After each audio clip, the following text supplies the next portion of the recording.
Hi and welcome back to Team Cambodia. First, a quick recap of our situation. Over 80% of Cambodians live in the countryside and nearly a third live under the poverty line. Cambodia also has a very high youth population. Cambodia is post-conflict but well on the road to recovery. That said, it remains mostly rural with underdeveloped infrastructure, weak institutional framework and endemic corruption. State-sanctioned land grabbing for commercial use has increased landlessness among the rural poor. Our needs assessment shows that a vast majority of Cambodians remain underserved by financial institutions. Commercial banks serve less than 10% of the population, while MFIs serve less than a quarter. The situation can be summed up here. At the top are investment and commercial banks, below that savings banks, and then MFIs, which are mostly credit-led. The bottom half of the pyramid is the vast majority of underserved and unserved poorer population groups. There are distortions to the market in the form of informal moneylenders and subsidized products such as revolving funds and startup grants. Poor people, just like everyone else, need to borrow, save, and transfer money.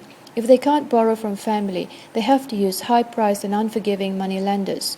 For savings, they've no choice but to keep cash and other assets where they can be lost or stolen or die in the case of livestock.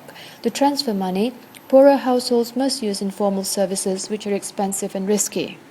The change that our team proposes is for like-minded development actors to integrate community-based microfinance mechanisms into their country programs. Not just microcredits to enable micro-entrepreneurs to grow their businesses, but a range of microfinance services to enable poorer households to better manage their small and uncertain incomes, so that they're able to provide housing, food, healthcare, and education. In other words, to help with smoothing incomes rather than to build capital or get rich. A key feature of this approach is that the focus is on savings rather than credit, the rationale being that credit is not always the most appropriate solution for the poor. While MFIs promote the use of loans for business purposes, a significant number of Cambodians use microfinance loans for consumption needs. This is problematic as borrowing for consumption can drive a household further into debt. As our needs assessment shows, over-indebtedness is having significant negative impact on Cambodians, whose coping mechanism is to eat less and eat cheaper, poorer quality food. Malnutrition is the unspoken key contributing factor to maternal and child mortality, an MDG that Cambodia is still off track. We invite you to view some SLM initiatives already being implemented, such as mobile phone banking, peer-to-peer lending, and community-based savings groups. You can find this in our YouTube playlist. The standard SLM model is founded on community-based savings groups.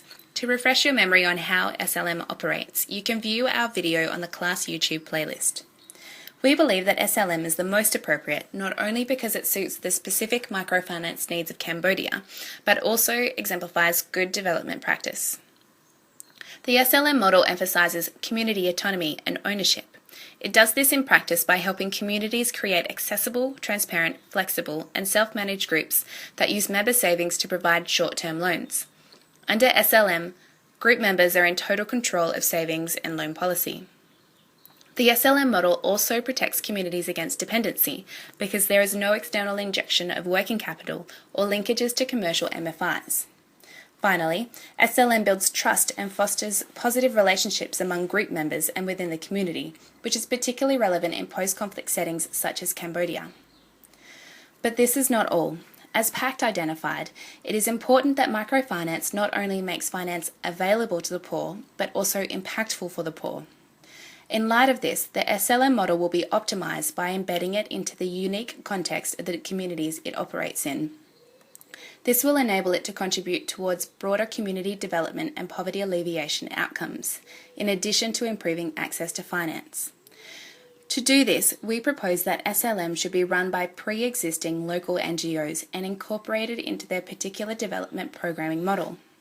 Existing programs have incorporated literacy into SLM models, but due to the needs identified, we suggest that SLM in Cambodia seeks to incorporate development programming in two priority areas: child and maternal health, as Cambodia is making poor progress towards these MDGs, and youth empowerment and livelihoods, given Cambodia's young population, and that worldwide young people are largely excluded from formal financial systems and experience high levels of unemployment and poverty.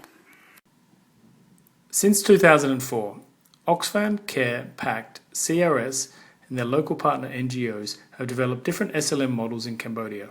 The figures here show their achievements so far. However, this still only represents 0.5% of the population. Hence, we believe the SLM model is ripe for scaling up.